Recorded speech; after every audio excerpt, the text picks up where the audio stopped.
Started. Hello, everyone.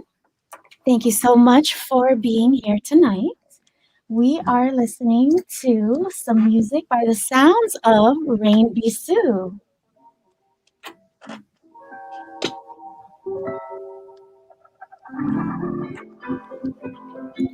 And I have her in studio with me right now.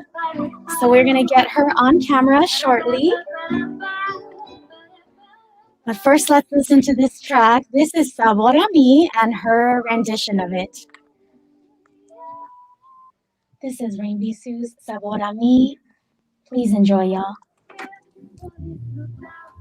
Este amor, nuestros años de hacer más, tanto así que yo guardo. She'll be in studio with us shortly. She's sending me a premiere song that we are going to air tonight. So I'm really excited about that. I cannot wait to share it with you guys. Love this rendition.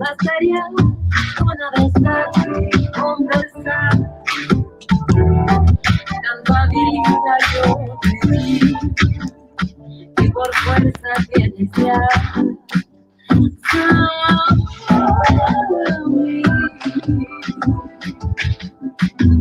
No pretendo ser Yes, perfect.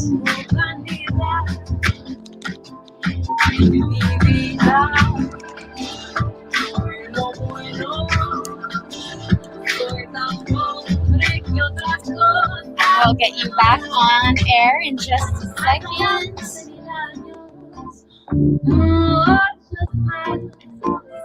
Yo no sé si tengamos la eternidad, pero allá en la boca llevará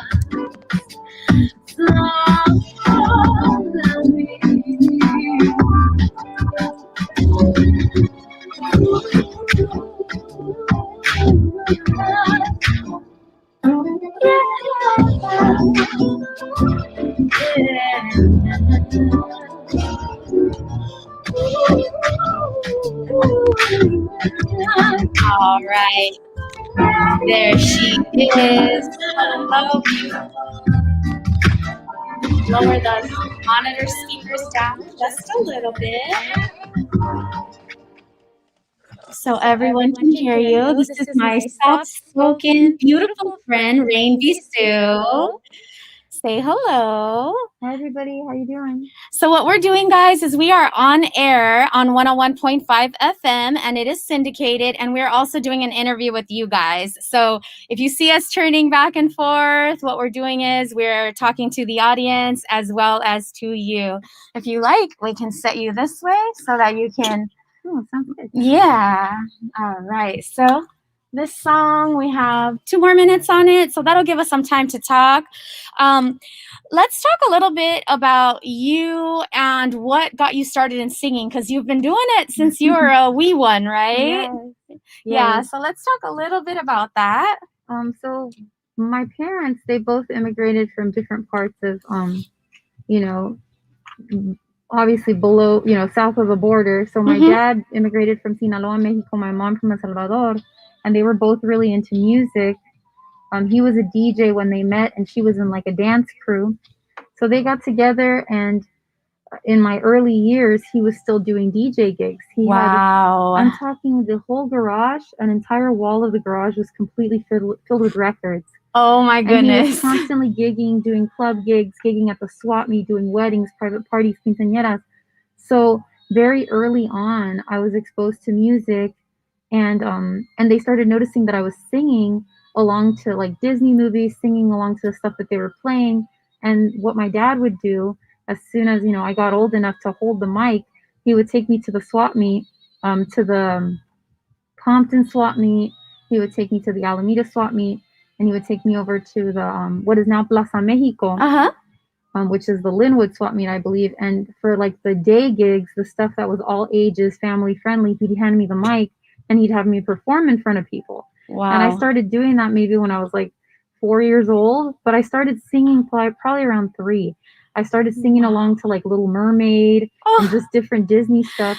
And my parents noticed really early on that I was pretty good at it. right. You could hold a tone. Your pitch was there. You were like, wow, this is amazing. And so Exactly. you were doing it for fun, which is always the best way to find your Mhm, passion. mhm, mhm. I'm going to get on air really quick and let everybody. Hello, LA. That was Rain Bisou's version of Sabor a Mi. And she is in the studio with us. Say hello, Rain. How you doing? Yes, yes. We are so thankful to have you here. And we're talking a little bit about how Rain got started in music. She's been singing since she was a child, y'all, like literally 3 years old. Yeah. It's beautiful. So, do you think that your style has developed over time to be what it is today? Or do you feel like you always had that ethereal sound to you in terms of like the message that you're sharing? Oh no, it's totally evolved. In fact, when I first started really considering singing, like seriously, I was planning on being an opera singer.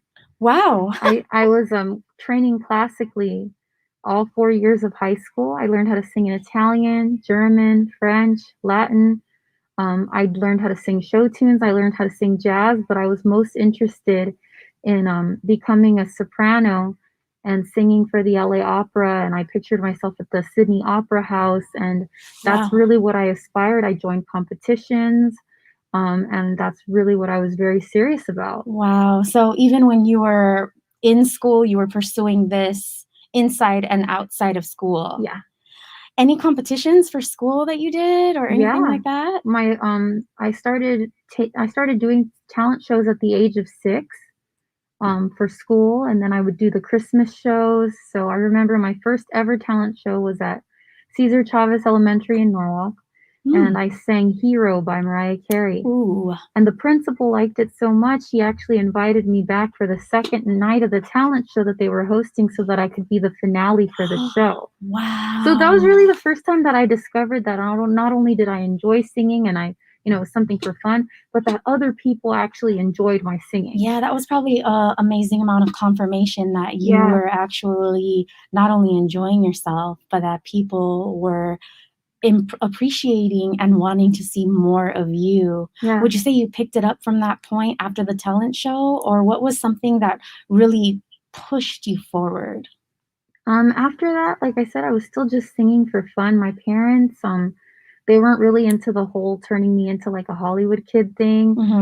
They were very much about keeping me academically focused. I could join shows, I could do things like that, but I was really mostly just school stuff.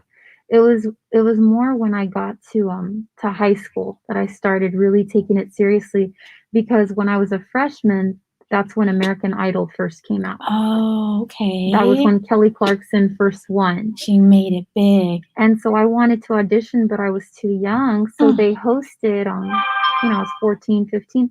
They hosted what they called the Lancer Idol. And so I decided to audition. And as a freshman that nobody knew about, I won the competition. Oh, wow. That is amazing. That's almost like when a freshman makes varsity. It's like you know that you are seriously in with a large crowd of people who know what they're doing, they're handling their stuff, and you took it. Yeah, and actually there was somebody else that won, and everybody was so upset that they gave it to her because she was a senior. Oh. That they actually reconsidered because of so many people that were so upset that they felt it was unfair because they thought that I was just so much more talented. Yes. And they felt like there was politics at play. So after consideration, they actually awarded me with being the winner of the competition. So that was even more interesting and amazing. I mean, I really was just doing it for fun, and to get that much confirmation really pushed me to want to get training. And I had never done any kind of formal training before. My choir teacher actually became my voice teacher. Wow. And shout out to that person who gave you that time. Yeah. Are you guys still in touch? Yeah, we are actually. I've always stayed in touch with her.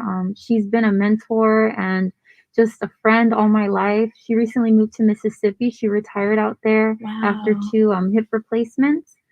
and I saw her maybe like 2 months ago. That's amazing. So yeah, she's always been in my life. She helped me prepare for when I had to sing the national anthem for might have been the Dodgers. Ooh, She might have prepared been the Dodgers, yeah, guys. either the Lakers or the Dodgers because I did both of those Ooh, performances.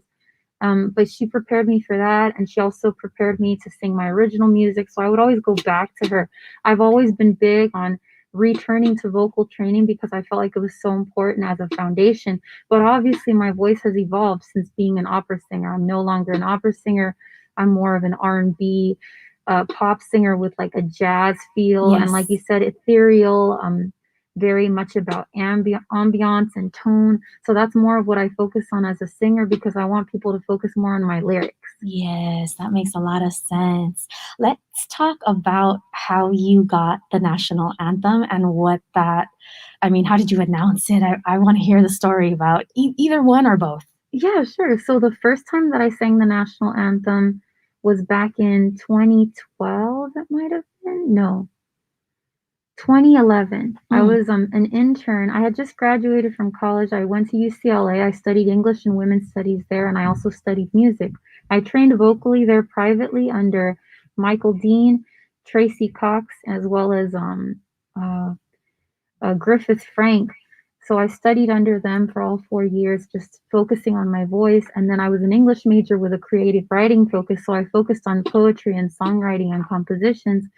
Um, at the time, I went to go watch Alejandro Fernandez for his CD ooh, debut, and then they gave us tickets for a party. And then that party, at that party, it was a Lakers party that they gave us tickets to. And that night, at the very top in the VIP, was Ron Artest before he became Meta oh, World Peace. yes. And so me and my girlfriend were dancing downstairs, and his producer Q, his name is Q, made the beat, saw us, and he asked us to come up to the VIP area. So we ended up hanging out with them. Mm-hmm. And my girlfriend was like, try to get us up there so you can meet them and see if we can make some connections.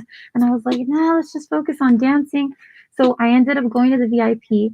Turns out that Ron Artest was a really big fan of music, and he had a studio on Cahuenga just down the street from LA Live. Oh my goodness. So that night they invited us to go over there. And that was the first time I was in the booth in front of all these artists, producers, and including Ron, who was playing for the Lakers at the time. It was his Yes. first year, and it was his first year with the Lakers, and it was also the third championship that they had won Oh, that wow. year. So he was at the height of his success as a player, and then the team was at the height of its success as far as being three-peat champions.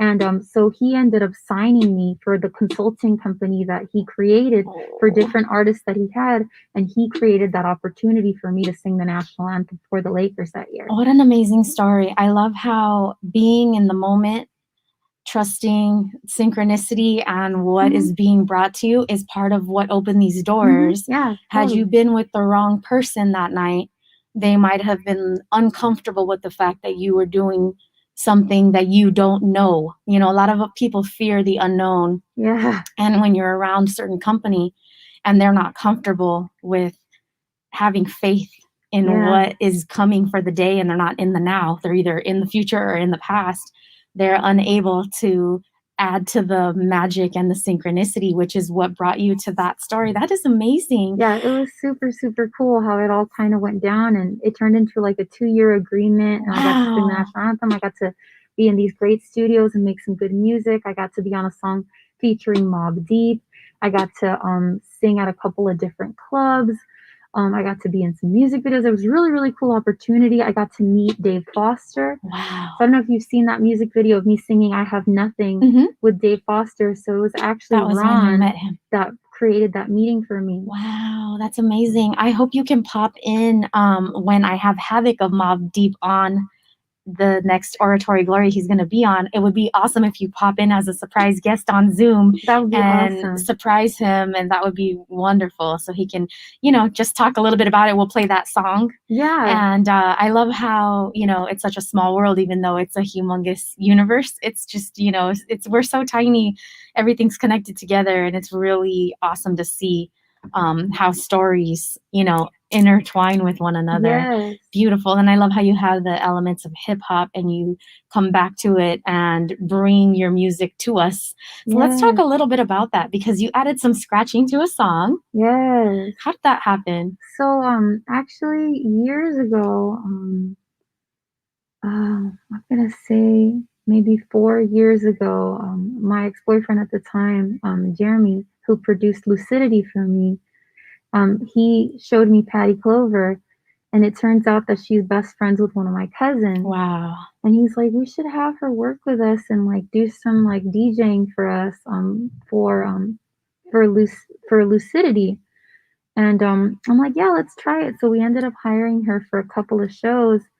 And then when I heard this song, this beat, now that I'm working with Yellow Black, um, we were in the studio and we were trying to figure out how to finish it, how to make it sound finished. Mm-hmm. And he's like, we should add like some scratches to it because it's kind of a lo-fi beat. Yeah. And I was like, you know what? Okay, let's try it. Because I was like, oh, maybe we should just write some more lyrics or figure out some vocal parts or something of the sort. And but then I was like, hey, have you ever heard of Patty Clover? And he's like, no, I haven't. And I sent him some stuff and he's like, oh, she's really dope. So, she was already just really excited about working with me. So she came over to the house and we had a scratching session at the house. And she's just the sweetest person, just a really angelic presence. She is. Very humble.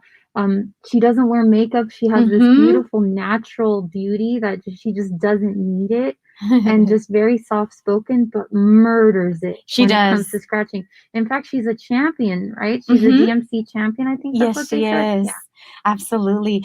Shout out to Patty Clover. And what a great suggestion. Did he produce the track as well as, like, did he mix, master it and make the beat and everything? Or? No, we actually have like a team of people that help us. So let's give shout outs to them really quick. Yeah, so Yellow Black is my manager and he's also my creative director for the music that we're making, for the visuals that we do. He curates all of the music, so he works with dozens of different producers, and he spends his time, like, he'll listen to 300 to 500 beats a day sometimes, just looking for the perfect music that he thinks would match well with my vibe, what I want to do. And so the movement Let's Experiment is all about just taking me outside of the comfort zone. But the people that we work with, since he's not the producer, it's a bunch of different producers. Ghost's producer is called PK. The producer for Blocklist is Blue Magic Co. And then actually, I'm unsure of who the producer is for Mesmerize. I've yet to ask him. Usually once I release the music, I ask him and then we credit the producer. But our engineers, we actually have 2 engineers.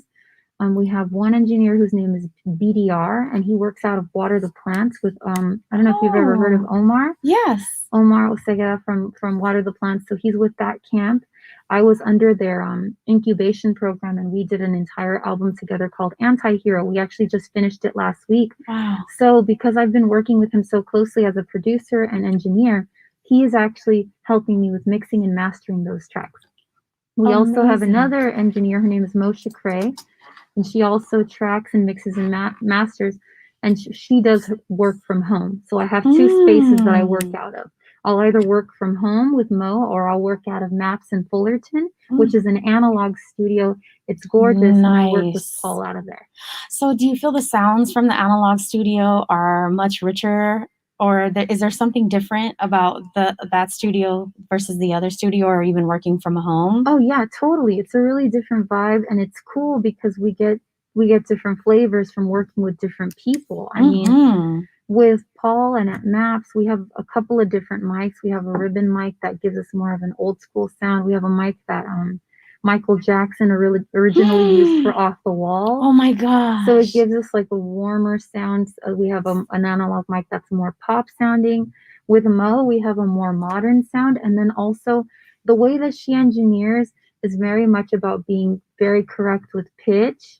And it's a very pop sounding. And then because she's also a vocal coach, an in-session vocal coach, I feel like whenever I work with her, she really pushes me to to execute vocally in a way that I wouldn't be able to on my own. Wow. Versus with Paul, I feel like it's more about the rawness of the vocals and the more natural sound. So Ghost and Blocklist were mixed by Mo, and they were tracked by her. Mesmerized, however, is tracked and mixed and mastered by Paul, so it's gonna have a more natural sound. And then also Paul is more in the boom bap movement of hip hop. Mm. He's more of an OG. Mo is much younger and therefore has a much younger sound that she contributes. So it's really great working with those two worlds in music, because it makes me a more well-rounded artist and gives me more well-rounded music. That is awesome. We have Ghost queued up. So let's talk a little bit about Ghost. We have about a minute or so. So let's talk about it and intro it after that. Yeah, sure. Well, I mean, Ghost is a song about finding a spiritual way to rid myself of a toxic tie with my ex-boyfriend, basically. Beautiful. So let's do this is Rain Bisou, and you're listening to. Sure. This is Rain Bisou, and you're now listening to Ghost, produced by PK, and we're here with DANI K. Hey.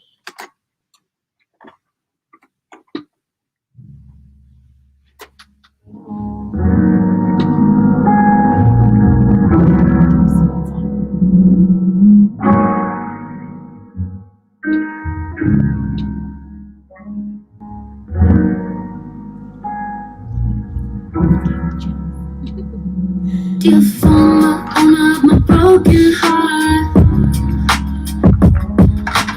held for ransom though we're far apart.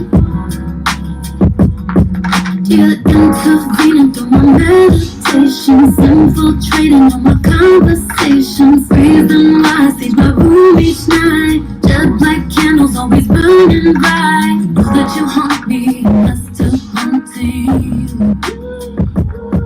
Try cutting the cord, but it seems like that won't do.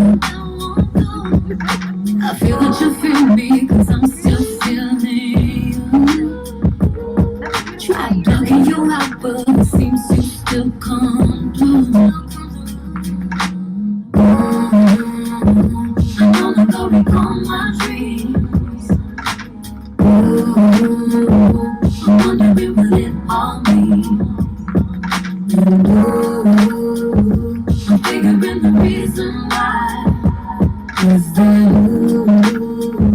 you drag me into yours each night. Don't go ghost on me, I'ma go thriller on you. Don't go ghost on me, I'ma go thriller on you. Don't go ghost on me, I'ma go thriller on you. Don't go ghost on me, I'ma go thriller on you.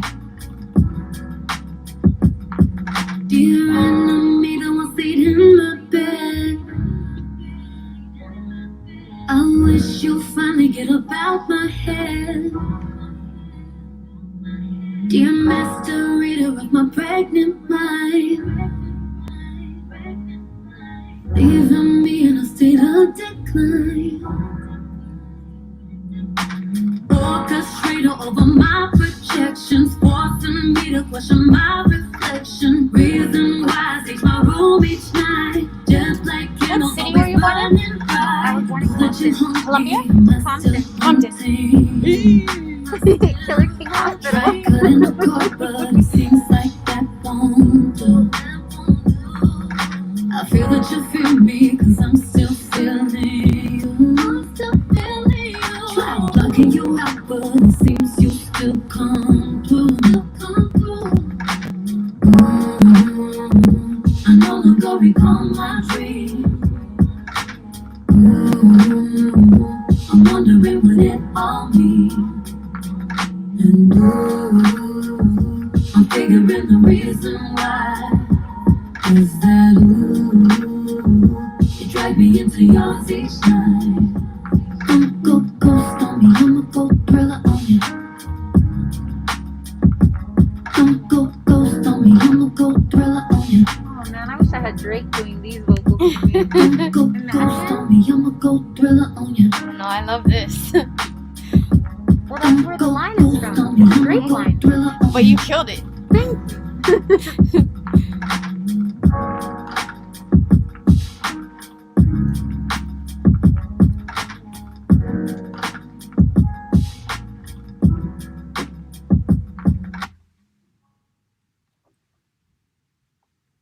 That was Rain Bisou. Rain, thank you so much for sharing that with us. Let's let them know where it's available, what platforms they can get it on. You can find it pretty much anywhere. You can find it on Apple Music, Spotify, YouTube Music, Amazon Music. It's on Shazam. It's on Instagram. It's on Deezer. It's on iHeartRadio. So it's pretty much everywhere at this point. Wonderful. Now, regarding Ghost, when you got away from this person, clearing the space, what exactly did you notice after you cut the energetic connection, the energetic tie that you had with this person? Because you were binded to them in a way. Oh yeah, it was a 9-year relationship. It was Mhm. pretty much a marriage at a certain point, you know, Yes. because we lived together. I mean, you know, we had a kid together. You know, yeah, obviously, you know, we weren't able to get to that point as parents. You know, we lost our kid, but but yeah, we had really a past life connection. Actually, we had a past life connection. We had a karmic connection. It just felt like we had a lot of lessons that we learned together, that we were meant to learn together, a lot of karma that we were meant to clear together. And because of that, you know, it was really easy for us to return to each other. I always thought that he was maybe like a twin flame connection. Yeah, something you needed to learn a lesson or something from, right? Yeah, and I wanted it to become a life partnership, but I just saw that you know that it wasn't getting anywhere because I was learning my lessons and he wasn't learning his. And I felt like the only way I was going to be able to really teach him anything was by just letting him go. That was like the final lesson, was letting Yes, him go. absolutely. But there was still so much of an energetic connection because we did so much spiritual work together. We learned how to meditate together. We learned about sage and crystals. He would buy me spiritual things together. There's a lot of things that I still have that were gifts from him. And so we were on that journey together. So we got to be very telepathic. We could feel each other's energy. We could feel each other in each other's dreams. So this Wow. song was very much about acknowledging the power of that spiritual and energetic connection as being something that was like torture because I just didn't want to return to it. And I could just feel this desire to reconnect. There was a pull.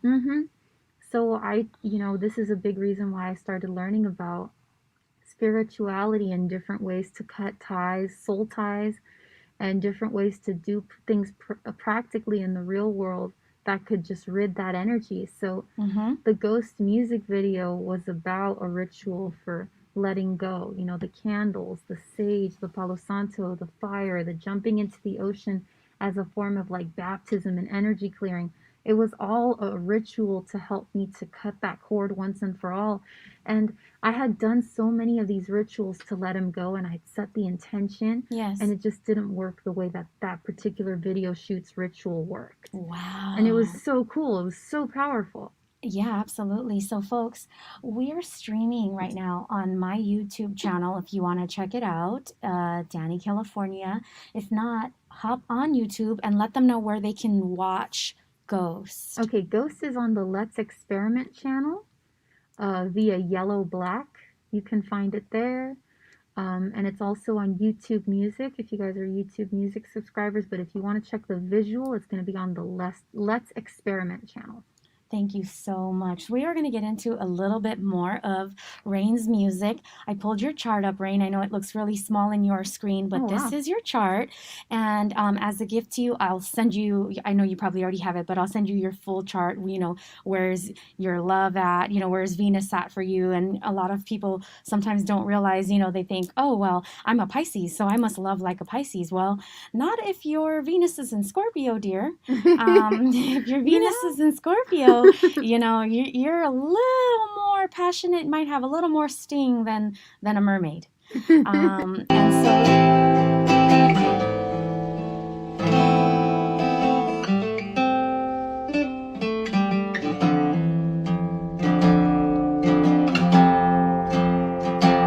super stellar. I do want to talk a little bit. I'm not sure, Jesse, if we're going to be able to play that video or not. I see that you queued it up, and I would love to play it. You sang a song to your brother, and I pulled up the video of it. Can you tell us a little bit about the song and how that came about? Wait, which song to my brother? I thought it was to your brother. You have like a blanket on, Oh, and yeah. Oh, yeah, that song is by City and Color, and it's called As Much As I Ever Could. So my brother Angel passed away in 2002. Rest in peace, Angel. He was murdered. He was murdered in my apartment that I had. I had just gotten my first apartment since moving back from graduating from college, and I was rooming with my cousin, and he was couch hopping. He was staying with us because he was having issues with, his relationship. Yeah. And he had just started to reconnect with his childhood best friend who had anger issues, drug issues, alcohol issues. They got into a really bad fight. It was related to my cousin that was living with us at the time. Yeah. My brother was trying to defend her honor because his friend was trying to take advantage of her. He was trying to rape her. Oh no. So my cousin left and they started fighting alone in the house. And yeah, he ended up basically beating him to death. Oh my goodness. So my brother passed away at the age of 22. 22 years old. Yeah, I was 23. We're considered Irish twins. We're 11 months apart. So he passed away, and City and Color was one of his favorite groups. And the night that he passed away, after they cleaned everything up, we went back and we decided to have me and my brother Francisco, who was playing the guitar there for me. I have 5 brothers. We decided to go back to the house, sit on the couch, and play for him. Yes. So that we can kind of calm his spirit if he's still there and help him kind of let transition. him know that he's passing through. Yeah. So that's what we did for him. That is so beautiful. And you shared that song with all of us. Mm-hmm. I love how that was New Year's that you shared that. Yeah. Right? I love how I've gotten to know you over the course of maybe 7 years now. It's been a while. Yeah. And one of the things that's the most endearing to me about you is how much of yourself you give through your music. Now, being a lounge singer is a little bit different than what you provide on social media in terms of your audience. Yeah. And so I feel honored to be able to watch you as you progress because you share so much. I really liked when you started gardening. It was so fun. My tomatoes are like flourishing right now, and so are my chilies. It's great. They're doing their own thing now. It's amazing. And I found that the more you did things like that, gardened and shared with people, the larger your audience and the engagement became just a completely different thing as versus me seeing you do like the Selena cover band stuff. Those people loved you and loved you as Selena, and you look just like her. You embody her when you do the Selena show. Mm-hmm. But the rawness of you, with your daughter, being at home and sharing yourself with us from home has been so impactful for me that I was able to, delve much deeper into your music because I connected with you. That's beautiful. That's good to know. That's really good to know because it makes me realize I should probably do that more. Yes, I think people really enjoy seeing the layers, of Rain. And so regarding the Selena thing, because that's another tribute to someone who left us too soon. How did that come about? At the time I was just doing lounge singing and I was doing cover gigs, casino gigs, and Joe Mendes, who's the leader of the Real Band, and had this band, and his original singer was Carol Posadas, who's the singer for Anything for Selena. She decided to start her own group. It wasn't really working out with Joe, so he asked me for one gig that they already booked if I'd be willing to sub. Well, the crowd loved it so much that they started asking to book us more. Wow! So they kept me permanently. And I dyed my hair black for the occasion. It had been brown or red for a really long time. I dyed it black permanently, did my makeup. I got the purple jumpsuit made. I was like a kid. I was just so excited because I had been a fan of Selena since I was like 8 years old. And who's not a fan of Selena? Exactly, so, and I studied my Oh my goodness, I studied so hard. I bought the movie, I bought the concerts, I started watching everything that she was doing to get her dance moves. I started religiously listening and singing along to her songs. So that's how it came about. It was very much just like the space was open and I filled it and I really I performed and I really did my best and people were into it. So it just kind of went from there. And now it's what it is now where we're able to sell out shows and it's really, really cool. And you have a show actually coming up that I'm so excited for. Yes, we're at Gaslamp on Saturday, tomorrow. Yes, tomorrow. And how is that working? Is it like a social distancing thing? Yes, so we just started outdoor dining in Long Beach again. So it's gonna, instead of a drive-in show, it's gonna actually be an outdoor dining event, and it's gonna be socially distanced, masks required. It's gonna be COVID friendly, and so yeah, we're gonna be performing outside on stage for people that are gonna be dining and watching the show. Awesome, awesome. We are going to get into this next song really quick. If you guys want to check out that show, follow her, Rain Bisou. Do you want to spell it for them so they? Yeah, sure. Rain, RAIN BISOU. And that's her social media. So we're going to get into Blocklist really quick. We'll talk about it when we come back. Sure.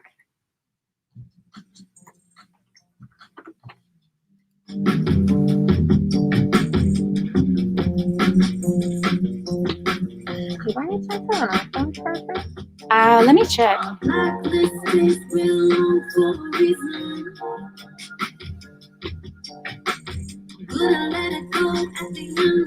Let me check. I'll be right back, Jesse. I think he was going to pull up the video and I didn't give him a chat. Oh, but it's just a visual anyway. It's no big deal. Should we just move the camera? You can if you like, or we can. Let me do this. Anyway, we can like connect it to. See where I can plug it in. Die so quickly. Plug it in. I think I can plug it in. Let's see if that works.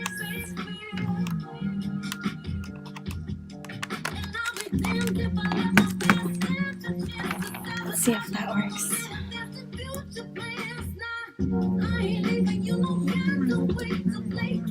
Try now. Is it working? Not yet.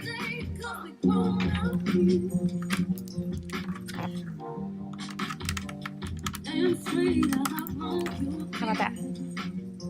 Nothing? It's at 20%, so it should be fine. Okay. But, you know, just in case. Yeah, no, that's important. There's that back there. Do you have a cube? I didn't bring one. I have to go to my car. Let me see if I have one. Thank you so much. I charged it fully and now it's here, so I'm like, oh my goodness. Let's see what we got here. Here you go.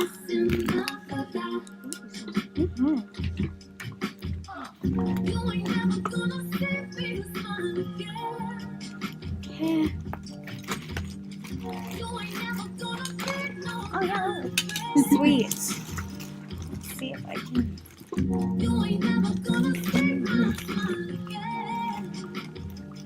Try to do the same.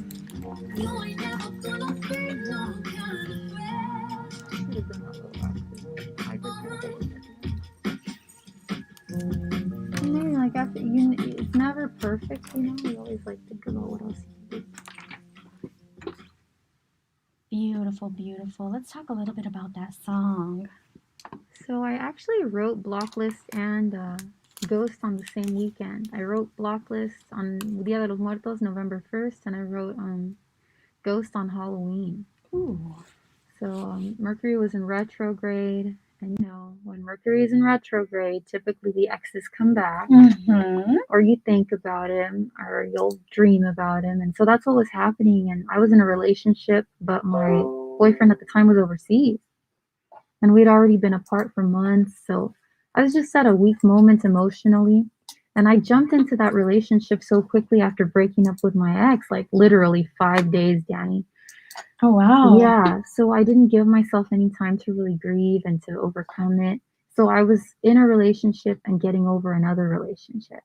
Wow. And so that's what made it so hard. Yeah, absolutely. But actually, it was us being overseas, him being overseas while I was at home, and me being obviously celibate, that helped me to really overcome it because I was doing so much inner work and spiritual work. And obviously the relationship with the new guy ended up not working out, but we actually created an entire album during the time that we were together. So we have a creative project, and it's something really cool. But yeah, Blocklist was about setting boundaries so that I wouldn't let people that didn't deserve to be in my life anymore come back, and my ex was one of them. Now, what's some advice you could give to people who aren't quite comfortable setting healthy boundaries? Because it's not something that we learn growing up a lot of times. When we're asked to come, we have to come whether we want to or not. When we're asked to do something, we have to do it without saying, I don't really feel like doing that right now, or we'll get in trouble. And so we get into this rhythm of wanting to please people and getting the satisfaction of pleasing someone, and feeling validated by that satisfaction.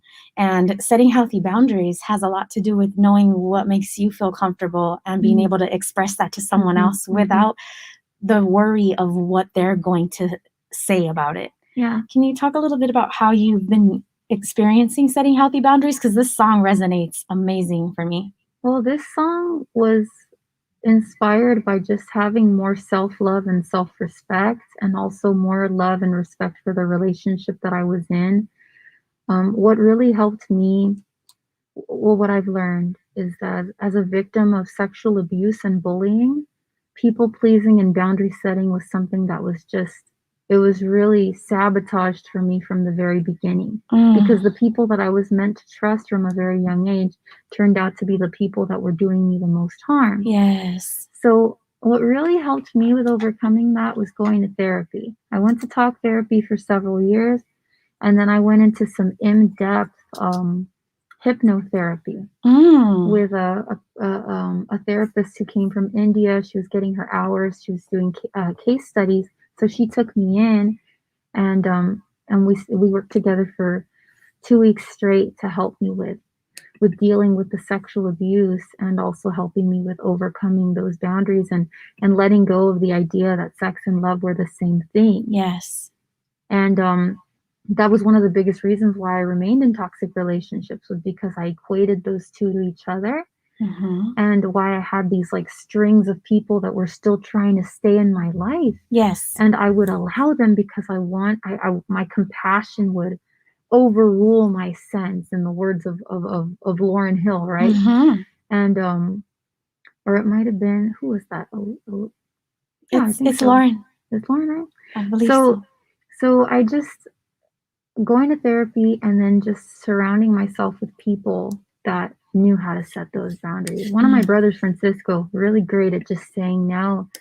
And when I asked him about that, he's like, well, if you say yes, you're nice.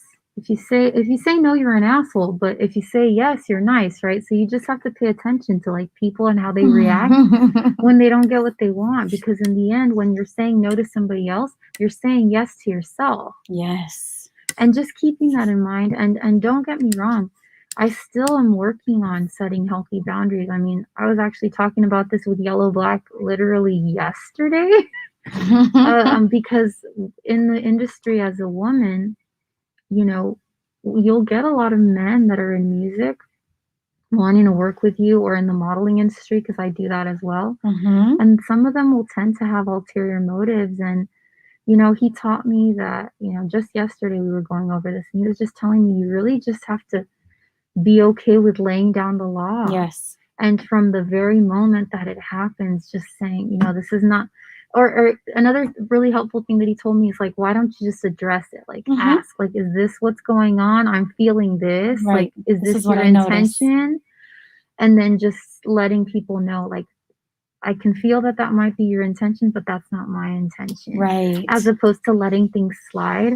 Because for a long time, and even to this day, I am the type of person that lets things slide. And Blocklist was a departure from that. Blocklist was like letting people know it's really okay. You're not an immature asshole for having a block list. You're not an immature asshole for, excuse my language, you're not an immature person for for setting those boundaries because that's a form of self-love. Yes. And I think that that's a big problem with people that have boundary issues is they believe that by setting those boundaries that they're being mean or that they're going to be rejected. Right. Like them choosing to stand up for themselves is going to lead to consequences of rejection, especially if you have abandonment issues. Yes. You know, and a lot of us do. Many of us come from divorced households or we've been abandoned by friends, lovers, etc. So yeah, go to therapy and then surround yourself with people that understand how to do that so that they could be positive examples for you.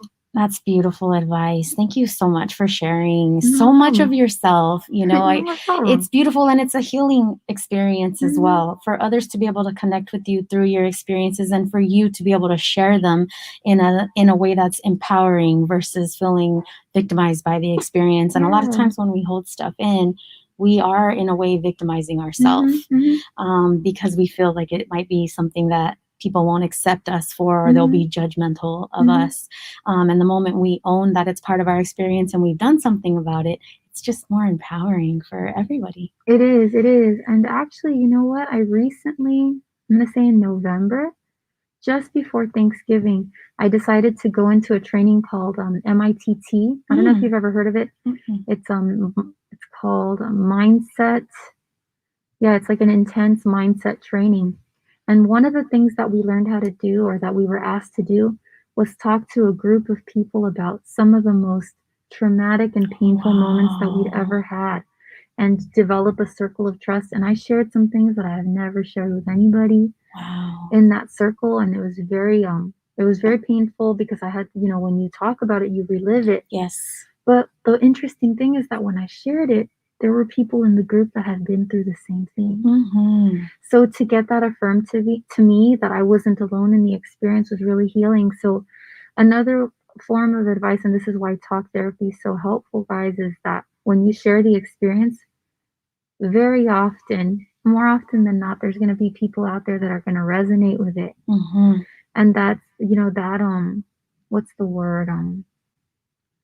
Consciousness, like a collective consciousness? You're adding to the collective consciousness. It can be something very freeing, because I think the source of depression and the source of trauma is not being able to speak on it. Right, not feeling connected, being disconnected from source, in my opinion, because when we're connected with source, everything we do comes from a place of love. So we feel more accepted because we're putting out and getting back exactly what, you know, it's like a boomerang effect, so to speak. So I'm absolutely mesmerized by your story, and I hope we can continue it again, because we didn't get very deep into the chart, but I will send it to you. But let's talk about mesmerized, because we are going to debut that today on the air. And so let's hear a little backstory on mesmerized. Mesmerized is all about a relationship that it's about unrequited love.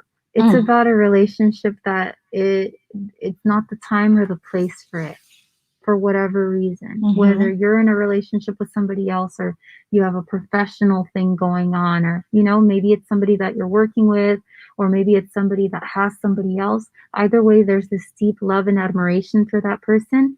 And you have to kind of settle for the idea that that's never going to happen, but the love is still there. And you could still gain that inspiration and that love for that person. And it's an invitation for people to understand that platonic love and romantic love, or romantic love that's with boundaries, can lead to so much inspiration and can really fuel us. Because there's a fortune cookie that I have. Desire, like the atom, is fueled with creativity, fueled with creative energy. So for me, the relationship that I was in, this particular connection that I was in at that time, was a connection that I couldn't get into because there were so many boundaries that needed to be set, right? But it inspired me to such a degree that I was able to write a lot of music. It was coming out through the creative process. Yeah, exactly. And as artists, so many of us go through this, where we'll catch feelings for people that we're working with creatively, and you know, it's just not meant to happen for whatever reason. And we have to be okay with that. And attraction is something that can happen everywhere. Love is everywhere. but you choose the degree to which you're able to explore it, Mm-hmm. and you keep the love and the respect there. And I think if we were to understand that as humans, instead of always, especially men, thinking that it needs to lead to sex or thinking that it Mm-hmm. needs to automatically lead to a relationship or whatever, and having respect for a person in their essence, um, I think we'll have a lot more reverence for human beings in the world. Yeah, absolutely. And we'll also realize that, you know, intimacy is not what we are sometimes conditioned to believe it Yes, is. I yes. love that. I love that. We're gonna play this one, guys. We're gonna play it through my laptop. So I'm testing this out, and I'm just warning you guys, this is a debut. And when is it gonna be released? It'll be released next week. I'll Okay. keep you guys posted on that because this is actually our first mix and we just got it this evening, like 3 hours ago. I'm so honored, y'all. You heard it Yeah. first on Auratory Glory, where the Yep. spirit of the artist tells the story. So cancel out my noise cancellation, please, so we can get this one going. Here we go.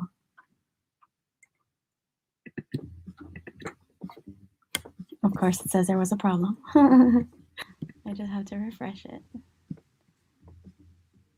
Well, I'm excited to share it. Me too. So yeah, spiritual love, mental love, mind connection. Let me know how that sounds, please. What will I do when the lust expires? Stare at your pretty face all day. Smile at the pretty mouth and all that is saying. Feeling you each I want to bump it so loud, but we're doing our stream. He said it sounds gold. As I can see, you got my mind. Yeah, you got that power over me. Never met someone so mesmerizing. Mr. Chicano says he can relate to a lot of what you're saying. Shout out to Mr. Magic and Mr. Chicano. Thank you, guys. Thank you so much. It's such a shame you'll never be mine. We belong to the world and we're living on borrowed time. Simply so mesmerized. You drive me wild. That's Patty. Wow, Patty. Shout out to Patty Clover on the cuts. And scratches.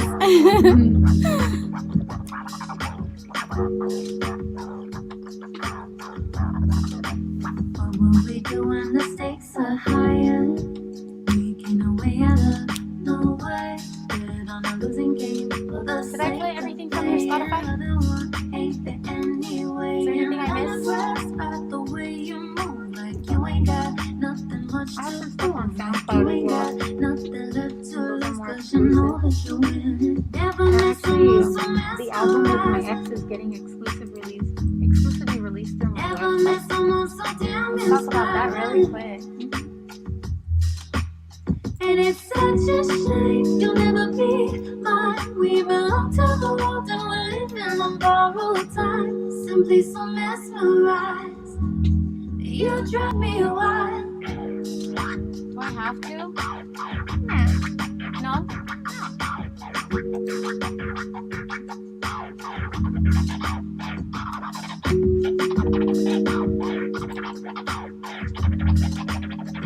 Woo!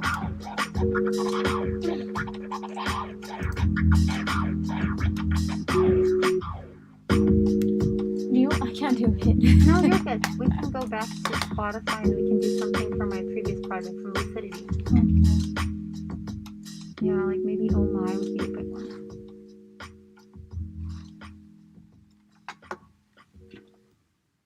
Yo, what did you think about that track? Yes, let me know. I'd love to hear it. Yeah. So for people that want to, let's just do some shout outs and give them the way that they can follow one more time. Sure. And I'll pull up the next song. Yeah, so shout out to Patty Clover who did the scratches on that record, and again shout out to Yellow Black for his creative direction, and also shout out to BDR for mixing and mastering the track. And yeah, it's great to put some new art out. This is an exclusive.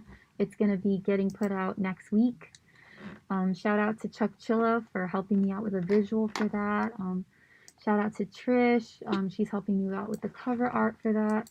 And then if you guys want to look for me, on social media, you can find me on Instagram at Rain Bisou, RAINBISOU. I've got a link tree there if you guys want to check out Blocklist, if you guys want to check out Ghost. Oh, you know what? I actually just recently released a song called Phantom, and it was actually a Valentine's gift. So a lot of people don't know this, so I could share that with you. I haven't shared it with anybody else. So I'm currently dating somebody new. Oh. And I'm keeping it really private for now. Good. That's important. Well, the foundation is getting strong and solid. I think it's important to keep to yourselves, you know? Yeah, especially because I am such a public person. Like you said, I really give a lot to my people. And, you know, I can't keep wearing evil eye bracelets and then they're breaking next week. And, Yes. you know, because there's a lot of like envy and negativity that gets attached to public people when they get into new relationships. And I want to build a really strong foundation with this person. So I decided for Valentine's Day that I was going to cover a song that he had asked me to cover like months and months ago, like before we even had a thing. And I think I'm pretty sure he thought I forgot about it. So as the day drew closer, I started reaching out to people, and I reached out to this guy named Eliseo, and he's a producer for a band called Euphoria. And I told him, hey, like I really want to cover this song. It's called Phantom. You know, can we do that? And he's like, yeah, sure. So I couldn't even curb my enthusiasm. Maybe 2 days before Valentine's Day, I shot my guy the email. And he was so excited. Like, I was like, I have a surprise for you. I was going to save it until Valentine's Day, but I can't. You can't hold it any longer. Isn't it so hard to save surprises for loved ones? Yes. So I emailed it to him, and he was just like, oh my God. He's like, I can't open it. I'm going to cry. Do you want me to cry? And he was like, this is the greatest gift I've ever received in my life by far. Oh, that's beautiful. Mr. Chicano says your private life is yours and nobody else's business. So thanks for the support. You know, as ladies in this industry, sometimes, you know, we have to be careful about the things that we share with people. And we want to share as much as we possibly can to feel a connection with you guys. But at the same time, things like children and loved ones, there's a very delicate line there about what you can show, because you never know how people are feeling about you, even though they're watching and they're liking. You don't know the energy behind that light. Yeah, and a lot of people don't even know that they're putting out that energy. Right. They're unaware. Yeah, so I've just decided to be very protective. So this song is called Phantom. You can find it on YouTube. Okay, wonderful. And again, yeah, it's a Valentine's gift, and I decided to release it on 2/22. Wow, on 2/22, y'all. Do you hear that? Yeah. It's called Phantom. We're playing Sabor a Mi right now. This is the English version that you did. And I just want to thank you for coming. For everyone on the air, we'll continue this. But please, I hope you come back. We definitely have to go through some more layers, because we've just begun. Yeah, I think we're just hitting the tip of the iceberg right now. Absolutely. So enjoy this one, y'all. And we will see you next Friday for another episode of Auratory Glory, where the spirit of the artist tells the story. You are here with Rain Bisou today. Thanks for having me. Once again, Rain Bisou at Rain Bisou, rainbisou.com. And thank you so much, Dani, for having me. Of course. It's wonderful being here. I appreciate you, sister. Sabor a mi. If you deny my existence. Okay, so I'm lowering it for the monitor because we're still here with our guests. Let's pull up Phantom on YouTube and let's play that if it's possible, Jess. And we'll play it through you. Let me get these off and lower this down. Bam. All right, so that'll finish, and now they are doing Cumbiaton. So Cumbiaton is a great show. I love it. It's an excellent segue into the rest of the night, because we get pretty deep here on Auratory Glory, y'all. We want to talk about the actuality and not the reality. So let's talk a little bit about that with our audience. Reality is what we perceive. So things on social media are real because you're perceiving them there. And people do understand, oh yeah, that's not entirely real, but it depends on your level of understanding of what reality is. So you might feel like you're looking at someone's page and you think they're so happy because they appear to be so happy and successful on their social media. And you might compare your life to that and feel like you're not posting the right stuff. And so we experience that on a daily basis, even when we go to work. We put our best foot forward. We put a smile because it's part of our uniform. And we do these things that create this perception of reality. But what I like to do is I like to talk about actuality. Actuality is not the perception of what's happening, but it's what's actually going on beneath the perception.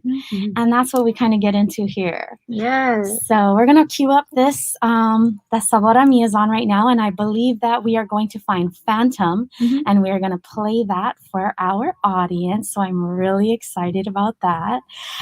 Thank you so much for all your help, Jessie. I really appreciate you. Yes. The Phantom video. Can we talk a little bit about it while he's finding it? Well, actually, it's a visual. Oh, it's a so visual. We didn't do a video for it, but it's on YouTube because we haven't released it to the digital platforms just yet. Because it's a cover.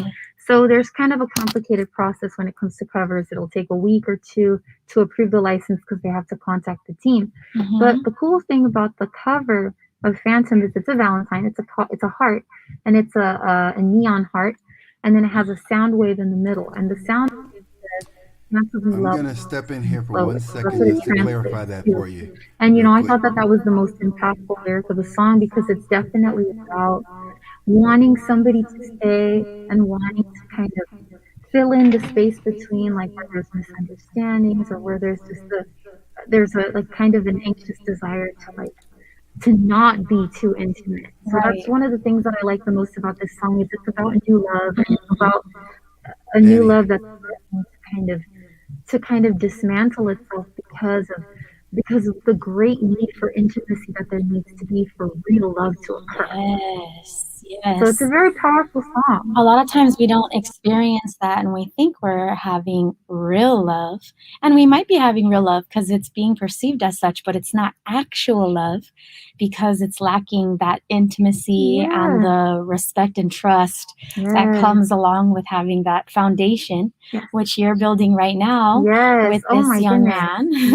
Well, I mean, it's really beautiful because I manifested this, I really actively manifested this. I made a list. I did affirmations. I did rituals. Anytime that I would feel discouraged, even in the relationships that I was in, I would always think I am manifesting a relationship built on trust, built on transparency, built on honesty, built on mutual admiration, built on attraction, built on romance. And I was just constantly affirming it, even when things weren't going well. Another good thing you guys can do is something that I worked on is you hold the space for that person. So his side of the bed, I wouldn't lay on his side because that was his side. I wouldn't put a bunch of clothes on it like I used to before. Oh, yeah. His side of the bathroom, I would keep that side clean. Even if my makeup was all crazy on my side, his side would be perfect. Who is he? I didn't know. But he was my future husband. So when people would say, hey, send me a selfie, I would say, I'm so sorry. I don't do that. You're more than welcome to take any picture from my social media for your contacts. However, my future husband, whoever that is, he's the only man that I'm going to send selfies to. To me, that's a form of intimacy. It is. And I don't feel comfortable doing that. And they're like, okay, I respect that. Yeah. You just have to really let people know. And what they're really doing is they're feeling for what the boundaries are. Yes. They're not so much dictating what they are. Yes, exactly. And I read this often, and I was talking about this yesterday. High standards, they protect you from low quality experiences. I love that. I love that. So we're going to get into Phantom right now. Phantom was a Valentine's gift. It was. Released on 2/22. 2/22, which I felt was a more powerful date when it comes to love and companionship and couples. Beautiful. Than our Hallmark holiday, Yes. So we're going to share that with you guys right now.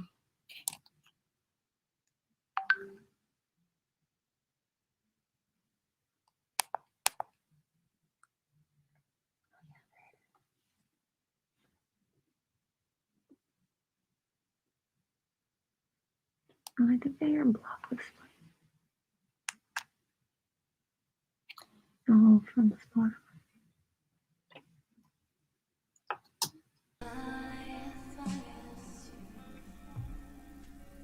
If we had headphones. Oh, so this is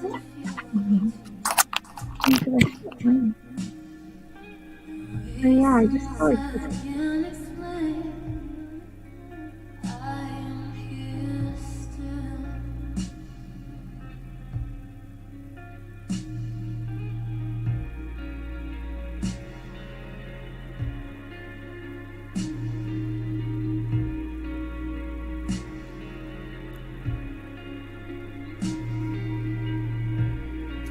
Do you mind if I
And like in an indie way, you know?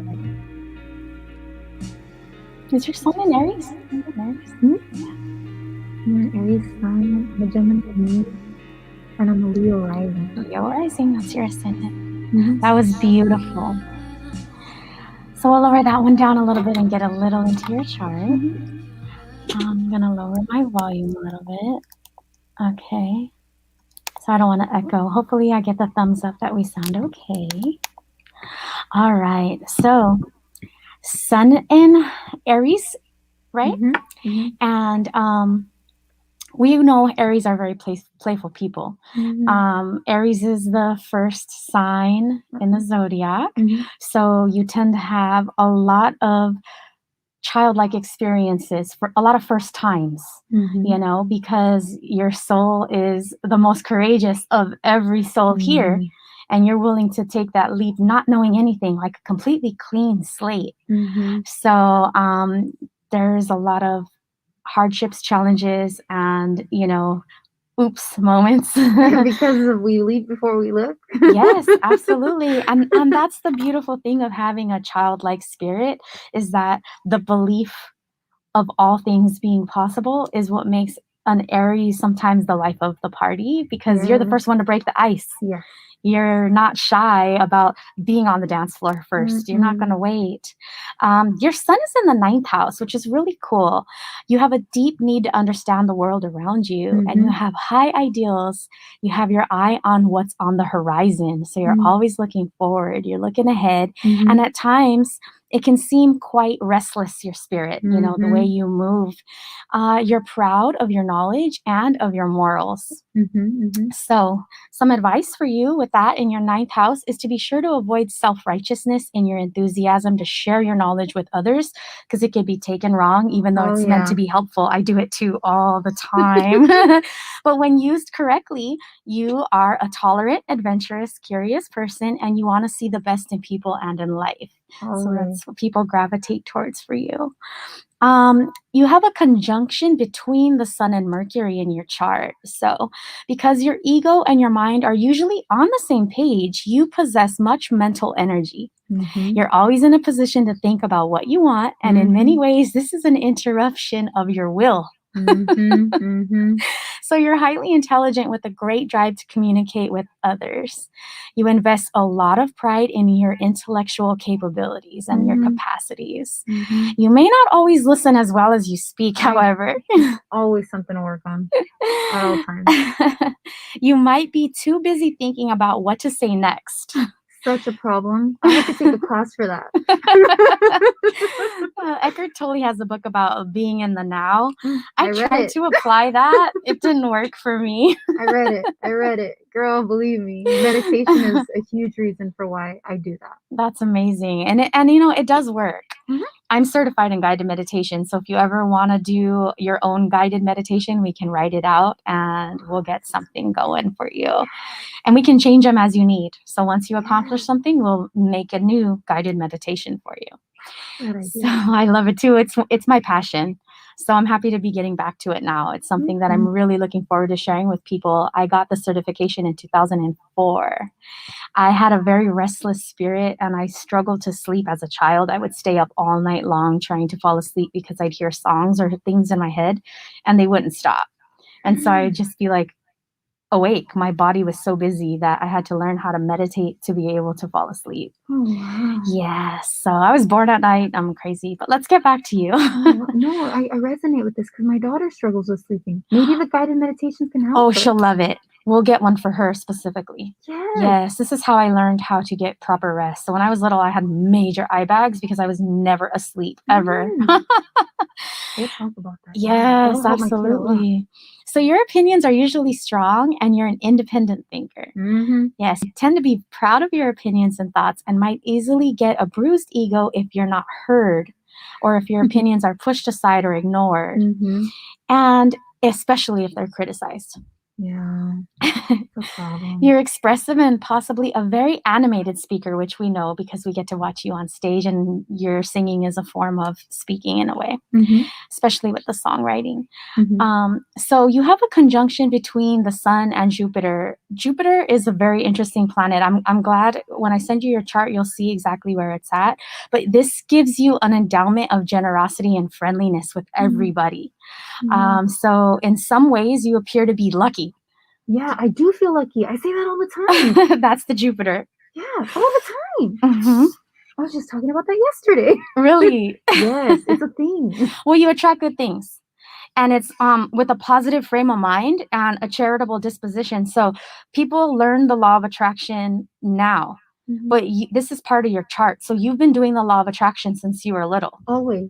Always. And I learned about it very young, too. Wow. I learned Did you about learn the about law- it by seeing it happening to you? That and also because I watched The Secret when I was 18. Oh, well, that's not very young. I think it was very young, but also I just always knew that anything I set my mind to was going to happen. Yeah, I thought you meant like kindergarten. I, for No. some reason, thought you were like in kindergarten, you were like, I can make stuff happen with my mind. Well, I mean, I was always academically strong. I was a straight A student and I could study in my sleep. So it was just easy for me to just get things done and do things. Navigate through. Yeah, like in fact, when I was in 3rd grade, I went from the ESL classes to the English speaking classes, and all I had to do was ask. I was like, hey, can I be moved to the English speaking classes? And that was it. Wow. All you had to do was ask. That's all I've ever had to do. You're rarely entirely down or out. You're usually well received, helpful, and well informed. And you may enjoy travel and have a very special affection for foreign places and people. Always. Japan is my favorite place in the world. Like, if I die there, I will be dying happy. Nice. Under a cherry blossom tree. Yes. We'll bury you under a cherry blossom tree. That's beautiful. Then we can visit your tree. Yes. Yes. You get it. I do. You're generally not very competitive and for the most part not combative either. And as a result, you're usually well liked. You don't really need to be competitive because you're in a category all of your own. Yes. I feel that way. Yeah. Like, you stay in your lane, I'll stay in mine. Yes. You're quick to chuckle and you can't resist any appeal to your sense of humor. I can't. Some people with this aspect are downright jolly. They're just like jokey and like always laughing and things like that. I do see a serious side to you. There's a trine between Sun and Saturn for you. Trines tend to do like 90-degree angles, and you'll see it when I send you your chart. You'll see the trine in there. It's easy and natural for you to accept your responsibilities is what that trine does for you. You're able to lead a ordered life and apply caution in your financial and your business dealings because of this trine. You will rarely jump to conclusions or take uneducated risks. So it sounds like, kind of like that Taurus energy where you're going to assess the situation first. You're going to kind of do a checks and balances, pros and cons kind of thing. And that's for Aries, that's different. So, well, because I'm a cusper, because Taurus is on the 20th and I'm on the 19th. There you go. So I'm a more balanced Aries. I'm a more grounded Aries. That makes sense. I didn't even take that into consideration at all. Yeah. Although somewhat undemonstrative, you're genuinely loyal and responsible to those that you care about. So you tend to stay. My mom used to say that I was loyal to a fault. Sometimes we don't let go because we just want to receive what we visualize it being, and we know the potential is there. So we think, if I just alter this, if I just try this, if we just learn this together, then we'll be able to have that happy ending that you desire. You're naturally trustworthy, and you don't have much patience for those who don't show respect for others. You pretty much they go on the block list, y'all. They really do. Or I'll tell them, I won't tell people off on my behalf, but for others, oh yeah. Like that, right? Yeah. Yeah. I heard it. I can snap now. The purple nails are gone. I couldn't snap last week for anything. So you have a trine between the sun and Uranus. And what that means is it's natural for you to question traditional things. Always. Yeah, see, always. I'm such a traditionalist. I'm really old-fashioned, y'all. Okay. I'm not. I'm very much about questioning and just kind of taking what works. Like, I studied all the religions to figure out which resonated with me best. I love that. I did the same, but I did it because of college. I actually taught world religion to sixth graders. Oh my gosh. That was part of what I had to do. I had to teach ancient history, so I learned about all the religions. Wow. But even before then, I was studying Catholicism, Christianity. I was Mormon. When I went to Japan, I became a Buddhist, and I just continued to study philosophy, religion, spirituality, because I just don't believe. I believe that there's like these different avatars that came into the world to teach the same thing. Yes. And it was all translated in different ways because of the different people that existed. Right. There are different races, different alien races, different human races, different evolutions and times, specifically with Jesus and Buddha. So I just feel like if you're traditional, you're doing yourself a disservice because you can't explore all these other cultures and things that contribute to the whole of your existence and your purpose. I love that. What was it like being a Mormon? It was interesting because I couldn't wear pants to church. Right. And all the missionaries were like low-key hitting on me. Wow. And it was really racist and really sexist. The thing that got me about Mormons is that they have to put their wives into heaven. Is that true? Yeah. It's really weird. And there's like polygamy in some of the places. Sister wives, y'all. I wasn't down for it. I really wasn't. And I left the church when I was 18, and that's when I became a Buddhist. But I was a Mormon for 10 years, from 8 to 18. Wow. Kudos to you for trying it out. Yeah. With food especially, people say they don't like something, but they've never tried it. So I always have a lot of friends that tell me they don't like certain vegetables. And I'm like, you just haven't had them when I cook them. That's why you don't like them yet. That's usually true. Yes. You got to try something new at least 10 times before you like it when it comes to food. And when it comes to belief systems, you gotta at least put yourself in the other person's shoes. Do you find that you have a huge distaste for routine in general? I hate it, but I need it. So you're applying it even though you wish you... I need it. It's the only way that I can get anything done because, even especially as a career woman, managing my time and managing my money and my energy is crucial to my success. But I don't like routine. But you also embrace new ways of doing things. Yeah. So I figure out, lately I've been figuring out if it's a routine that feeds me spiritually and mentally, and it contributes to the greater whole and doesn't get stale, then it's actually not so much of a routine, but like just a way of life. Here's something really cool that I like. You have a conjunction between the sun and your midhaven point, and it means that you know what you want on a professional level. You're aware of your objectives, and you'll do pretty much everything to achieve them. Mhm. You usually carry out your plans all the way to the very end. Mhm. And you do a really good job in terms of having a good reputation. I try. I really do.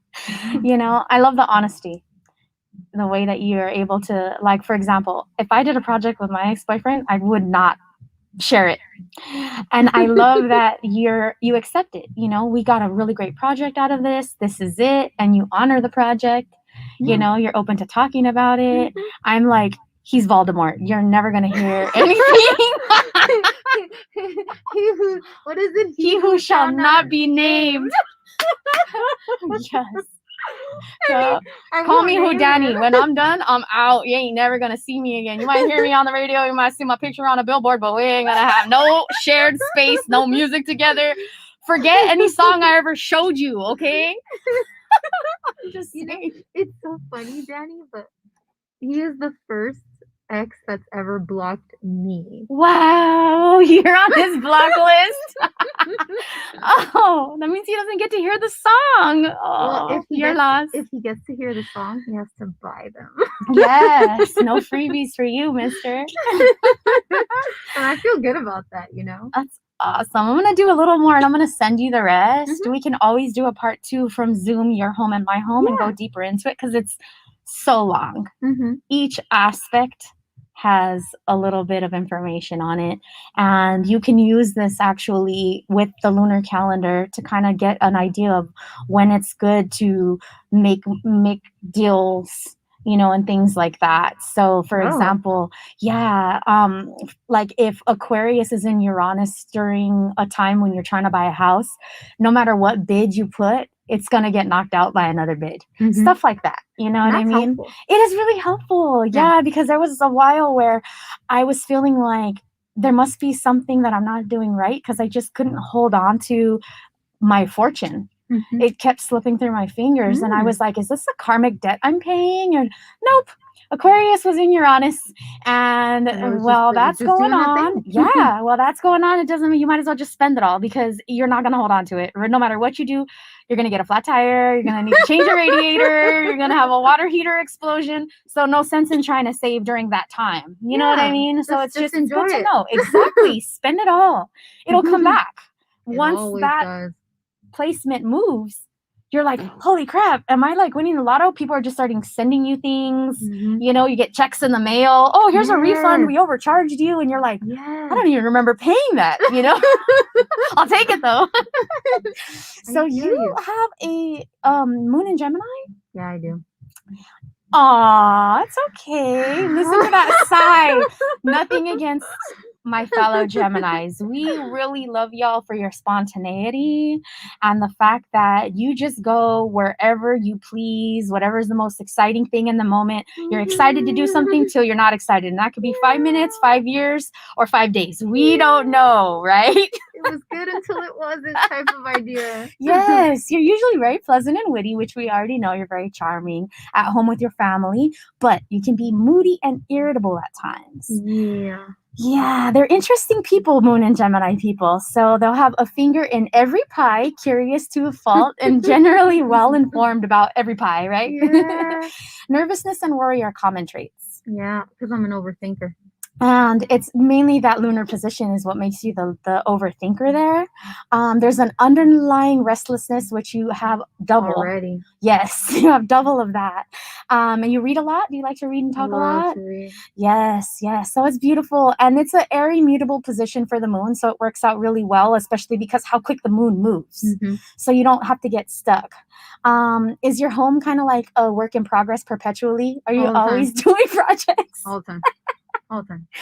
I don't know why mine is like that, but I don't have a moon in Gemini, but I'm a perpetual project, and so is my house. Yeah, it's just, it is what it is. It's either a perpetual project at home or on myself, my body, my music. It's always something in construction. Big on home improvements, but not so big on housework. No, yeah. Yeah. Yeah. I love it. Yeah. Oh, we could go on forever, y'all. This is a chart of Rain Bisou. With your permission, I will share it in an upcoming blog, just little bits of it that Yeah. trail your journey. Of course. Yeah. Of course. Awesome. So thank you so much, y'all, for tuning in to Auratory Glory, where the spirit of the artist tells the story.